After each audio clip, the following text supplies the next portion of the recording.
सुनहरी story cartoon कहानियाँ। जादुई समंदर। बहुत समय पहले उदयपुर गांव के पास एक समंदर था। वो बहुत ही बड़ा था और गांव के ज्यादातर लोग मछुआरे का काम किया करते थे और उसी से अपना घर चलाया करते थे। उसी गांव में बबलू अपने परिवार के साथ रहा करता था। वो लोग भी मछुआरे का काम ही किया करते थे। बबलू अपनी पत्नी सीमा के साथ रोजाना समंदर में जाता और मछलियां पकड़कर उन्हें बाजार में बेच देता, जिससे उन लोगों का जीवन आराम से गुजर रहा था। एक दिन सीमा की तबीयत खराब हो जाती है और वो अपने पति से कहती है, सुनिए, आज मैं आपके साथ समंदर नहीं चल पाऊंगी, तो आज आप अकेले ही मछलियाँ ले आइए ना। ठीक है, तुम आराम करो, मैं अकेले ही जाकर मछलियाँ ले आता हूँ। और ये कहकर बबलू समंदर में चला जाता है और मछलियाँ लाकर उन्हें बेच देता है। वो 2-3 दिन तक ऐसा ही करता है, पर तीसरे दिन जब वो समंदर के पास जाता है तो वहाँ पर बहुत सारी भीड़ लगी हुई होती है, क्योंकि पता लगता है कि समंदर पर किसी ने कब्जा कर लिया है। पर भला इतने बड़े समंदर पर कोई कब्जा कैसे कर सकता था? और यही जानने के लिए बबलू वहाँ पर खड़े लोगों से पूछताछ करता है। अरे भैया, क्या हुआ है? यहाँ पर इतनी भीड़ क्यों लगी हुई है? अरे भैया, कोई कह रहा है ये समुद्र उनका है। भला इतना बड़ा समुद्र किसी एक का कैसे हो सकता है? तुम कह तो बिल्कुल ठीक रहे हो, पर वो आदमी है कौन? वो जो सबसे आगे खड़ा है ना, वही है। और उसका कहना है कि अगर हमें समंदर से मछलियाँ निकालनी है तो इसके लिए पैसे देने पड़ेंगे। और ये सुनकर बबलू भी काफी परेशान हो जाता है और वो अपने घर लौट जाता है। जब सीमा उसे उदास देखती है तो वो उससे कहती है, क्या हुआ? आप इतने उदास क्यों लग रहे हैं? अरे क्या बताऊं, आज मैं समंदर पर गया था तो वहाँ पर समंदर का मालिक खड़ा हुआ था। ये आप क्या कह रहे हैं? भला समंदर का भी कोई मालिक होता है? मुझे नहीं पता, लोगों का कहना है। वो ये कह रहा है कि समंदर उसका है और अगर मछलियाँ लेनी है तो उसे पैसे देने होंगे। तो इसका मतलब अब हम लोग समंदर से मछलियाँ नहीं ले पाएंगे? हाँ, ले पाएंगे, पर इसके बदले उसे पैसे देने होंगे। ये सुनकर सीमा भी बहुत ज्यादा परेशान हो जाती है, पर उन लोगों को समझ में नहीं आ रहा था या फिर समंदर उसका कैसे हो सकता है। धीरे धीरे समय गुजर रहा था और जो भी मछलियाँ लेने जाता था उसे पैसे देने पड़ रहे थे। वहीं वो आदमी बहुत ही खुश था। एक दिन की बात है, उनके पड़ोस में रहने वाली रीमा के पति की तबीयत बहुत ज्यादा खराब हो जाती है। उनके पास पैसे भी नहीं होते हैं, जिस वजह से वो मदद मांगने के लिए सीमा के घर आती है। अरे बहन, मेरी मदद कर दीजिए, मेरे पति की तबीयत बहुत खराब है। क्या आपके पास कुछ पैसे होंगे? मैं आपको बाद में लौटा दूंगी। ये सुनकर सीमा काफी परेशान हो जाती है, पर उसके पास कुछ पैसे बचत में रखे हुए होते हैं। वो वही पैसे उसे पकड़ा देती है, क्योंकि मछली ना पकड़ पाने की वजह से वो लोग भी काफी परेशान थे, क्योंकि उनके पास भी अभी कोई भी पैसा नहीं था। पर फिर भी सीमा उनकी मदद करती है। ये सब देखकर समुद्र देव बहुत ही खुश हो जाते हैं। और जब सीमा सो रही होती है तभी उसे एक सपना आता है और वो देखती है कि समुद्र देवता प्रकट हुए हैं और उन्होंने कहा है कि अगर वो दक्षिण दिशा में जाकर समुद्र में कोई भी चीज डालेगी तो वो डबल हो जाएगी। ये सुनते ही सीमा की आंख खुल जाती है और वो अपने पति को सारी बात बता देती है। इस पर बबलू उससे कहता है, अरे ये तो तुम्हारा सपना था, ऐसा कुछ भी नहीं होता है। पर ये सपना सच भी तो हो सकता है। जब मेरे सपने में स्वयं समुद्र देव आए हैं तो हमें उनके बताए रास्ते पर चलने में क्या दिक्कत हो सकती है? एक बार करके देख लेते हैं। ठीक है, यदि तुम कह रही हो तो फिर शाम के समय चलेंगे, क्योंकि शाम के समय वो आदमी चला जाएगा। इसके बाद वो लोग शाम के समय समुद्र पर जाते हैं और दक्षिण दिशा में खड़े होकर समुद्र में सबसे पहले सीमा एक मटका डालती है। समुद्र में मटका डालते ही वो 2 हो जाते हैं। ये देखकर सीमा और बबलू बहुत ही हैरान हो जाते हैं और सीमा अपने पति बबलू से कहती है, अरे वाह, ये तो सच में 2 हो गए। इसका मतलब मेरा सपना सच था। हाँ, तुम सही कह रही हो। इसका मतलब इसमें जो भी चीज डाली जाएगी वो डबल हो जाएगी। ये जादुई समंदर है। पर अभी तक हमें इसके बारे में पता कैसे नहीं था? हम तो यहाँ पर कब से मछलियाँ पकड़ रहे हैं। कह तो तुम बिल्कुल ठीक रही हो, शायद इसके बारे में किसी और को पता हो, क्योंकि अगर एक बार जादुई समुंदर का पता लग जाता तो फिर सभी यहीं पर अटके रहते और वो लालची इंसान तो कभी भी यहाँ से नहीं जाता। हमें इस बात को किसी को भी नहीं बताना है। अगर ये किसी को पता लग गई तो फिर लोग इसका दुरुपयोग करेंगे। इसके बाद वो लोग घर आ जाते हैं और अब वो लोग बहुत ही खुश थे क्योंकि वो लोग रोजाना शाम के समय जादुई समुंदर के पास कोई भी चीज डबल कर लाते थे और धीरे धीरे वो लोग अमीर हो जाते हैं। जब ये चीज गांव के लोग देखते हैं तो उन्हें भी काफी हैरानी होती है क्योंकि अब ये लोग मछलियां भी पकड़ते नहीं थे और कहीं जाते भी नहीं थे, तो आखिर ये इतने अमीर कैसे हो रहे थे। वहीं जब ये बात उस आदमी को पता लगती है तो वो भी काफी हैरान हो जाता है और वो इस बात का पता लगाने के बारे में सोचने लगता है और वो एक दिन उन दोनों का पीछा करता है। तभी वो देखता है कि वो लोग समुद्र के किनारे सोने की चीजों को समुद्र में डाल रहे थे और फिर उसमें से डबल चीज निकल रही थी। ये देखकर आदमी बहुत हैरान हो जाता है और वो अपने आप से कहता है, अच्छा, तो ये सब इस जादुई समंदर का कमाल है, इसलिए ये लोग इतने अमीर हो रहे हैं। पर आखिरकार मुझे ये बात पता कैसे नहीं चली। पर चलो, अब तो मैं बहुत अमीर हो जाऊंगा और अब मैं इन लोगों को भी यहाँ नहीं रहने दूंगा। और ये कहकर वो उन दोनों के पास चला जाता है और उनसे कहता है, तुम लोगों की हिम्मत कैसे हुई मेरे समुद्र को हाथ लगाने की, वो भी बिना पैसे दिए।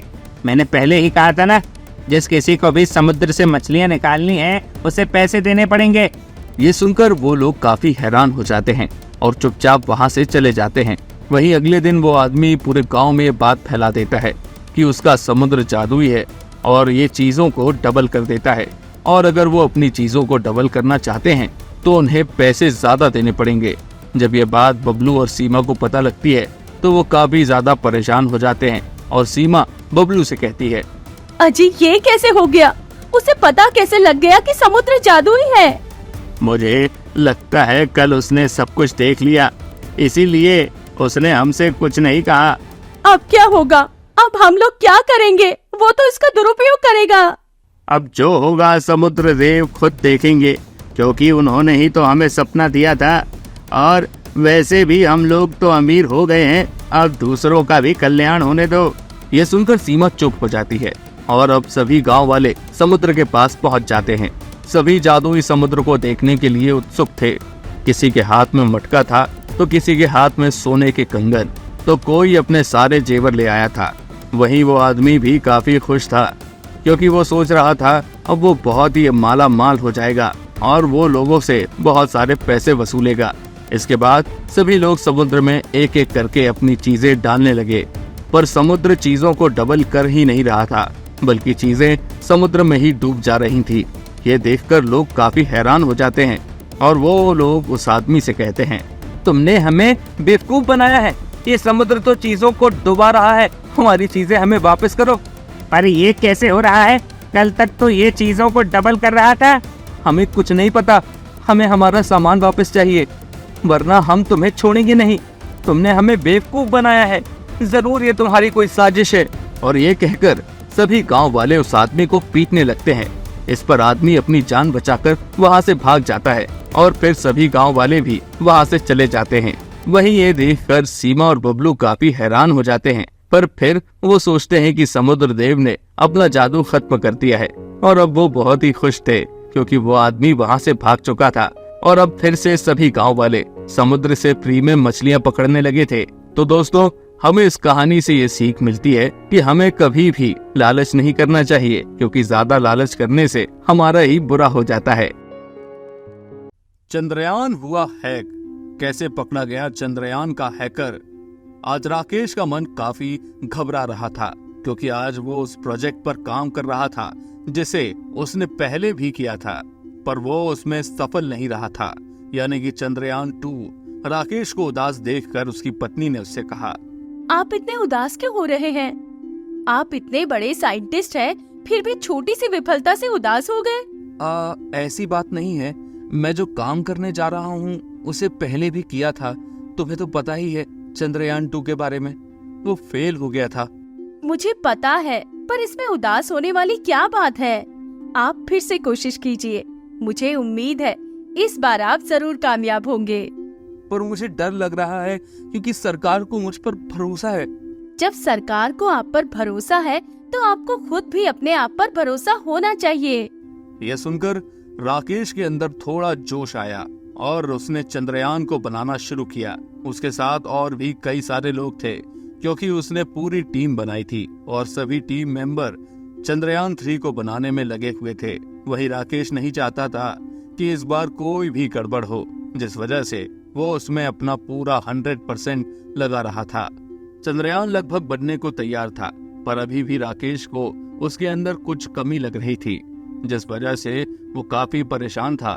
उसे इस तरह से परेशान देखकर उसकी टीम मेंबर जितिन ने उससे कहा, अरे क्या हुआ, तुम इतने परेशान क्यों हो? मुझे इसमें कुछ गड़बड़ी लग रही है। वैसे तो चंद्रयान 4 दिन में चंद्रमा पर पहुंच जाता है, पर अब की बार चंद्रयान ब्लैक साइड उतरेगा तो इस वजह से वहाँ पर नेगेटिविटी ज्यादा होगी। हम ऐसा क्यों नहीं करते कि चंद्रयान 4 दिन की वजह 47 दिन में उतारे, यानी कि उसकी स्पीड धीमी कर दी जाए। पर इससे तो उसे लगभग 1.5 महीने लग जाएंगे। मुझे पता है कि इससे 1.5 महीने लगेंगे, पर कम से कम वो सुरक्षित तो लैंड हो जाएगा। जल्दबाजी की वजह से हमें हर बार यही दिक्कत होती है, और वैसे भी इस बार हम उस दिशा में चंद्रयान उतार रहे हैं जिस दिशा में अभी तक किसी ने भी चंद्रयान नहीं उतारा है। फिर हम लोग सरकार को क्या जवाब देंगे? क्या तुम उन्हें समझा पाओगे अपना ये मटेरियल? हाँ, क्यों नहीं। अगर वो मान गए तो कोई दिक्कत नहीं है, क्योंकि मैं ये नहीं चाहता हूँ कि पिछली बार की असफलता के बाद इस बार भी हमारे हाथ कुछ ना लगे। ये सुनकर जितिन ने कुछ नहीं कहा और इसके बाद राकेश ने सरकार से बात की और उन्हें अपना पूरा प्लान समझाया, जिससे सरकार को भी कोई एतराज नहीं हुआ। और फिर राकेश ने इस तरह से चंद्रयान को तैयार कर लिया जिस तरह वो चाहता था। और आखिरकार अब वो दिन आ ही गया था जिस दिन चंद्रयान आसमान में उड़ान भरने वाला था। उसके एक दिन पहले राकेश ने सारी तैयारी कर ली थी, सारा सिस्टम सही था, पर अचानक एक दिक्कत आ गई। किसी ने उसका सिस्टम हैक कर लिया था, यानी कि चंद्रयान को किसी ने हैक कर लिया था, जिस वजह से उसने काम करना पूरी तरह से बंद कर दिया था। ये देखकर राकेश बहुत ज्यादा परेशान हो गया और उसने ये बात जितिन को बताई। अरे यार, ये कैसे हो गया? चंद्रयान को कोई हैक कैसे कर सकता है? ये तुम क्या कह रहे हो? चंद्रयान हैक हो गया? बाप रे! पर अब हम लोग क्या करेंगे? कल ही इसकी उड़ान होनी है। मुझे पता है, पर ये काम हमारे टीम मेंबर में से किसी का हो सकता है। पर वो होगा कौन? हम पता कैसे लगाएंगे? पता तो हमें लगाना ही पड़ेगा, वरना हमारी सारी मेहनत धरी की धरी रह जाएगी। और इसके बाद राकेश उस इंसान का पता लगाने में लग जाता है।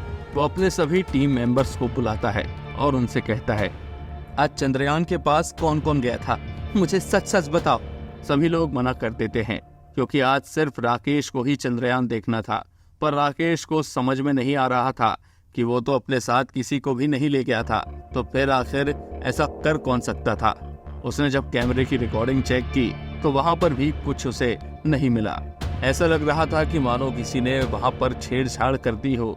अरे, मुझे लगता है कि किसी ने कैमरे के साथ छेड़छाड़ की है या फिर किसी ने रिकॉर्डिंग ही डिलीट कर दी है। पर अब मैं कैसे पता करूं कि आखिर चंद्रयान को किसने हैक किया है? लगता है इस बार भी मेरी मेहनत बेकार हो जाएगी। हे भगवान, ये कैसा न्याय है? और ये कहकर वो उदास होकर बैठ जाता है। वहीं दूसरी तरफ जितिन काफी खुश हो रहा था और वो किसी से फोन पर इसी सिलसिले में बात भी कर रहा था। अरे यार, मजा ही आ गया। आज तो मैंने चंद्रयान को हैक कर लिया है और अब मैं कल इसे खुद उड़ाऊंगा, जिससे सभी लोग मुझसे खुश हो जाएंगे और सभी समझेंगे कि मैंने हैकर से इसे छुड़ा लिया। किसी को ये पता भी नहीं चल पाएगा कि इसे मैंने ही हैक किया था। पर जितिन इस बात से अनजान था कि वो जहाँ पर बात कर रहा है वहां पर माइक लगा हुआ था और ये सारी बातें लोग हॉल में सुन रहे थे। जब ये बात राकेश ने सुनी तो वो काफी हैरान हुआ। उसे जितिन से ये उम्मीद नहीं थी और वो उसी कमरे में गया जहां जितिन फोन पर बात कर रहा था। जब जितिन ने राकेश को देखा तो वो काफी घबरा गया और उसने उससे कहा, क्या हुआ? तुम इतने गुस्से में क्यों लग रहे हो? अभी तुम क्या बोल रहे थे? ये चंद्रयान को तुमने हैक किया है? ये सुनकर तो जितिन के पैरों तले जमीन खिसक गई। उसे तो कुछ भी समझ में नहीं आ रहा था कि राकेश को कैसे पता लगा। इस पर जितिन ने राकेश से कहा, नहीं, ये तुम क्या कह रहे हो? लगता है तुम्हें कोई गलत फहमी हो गई है। भला मैं ऐसा क्यों करूंगा भाई, मैं तो तेरा दोस्त हूँ ना। मुझे कोई गलत फहमी नहीं हुई है। अभी तुम जिससे ये बात बता रहे थे ना, उसी से हमें पता लगा है।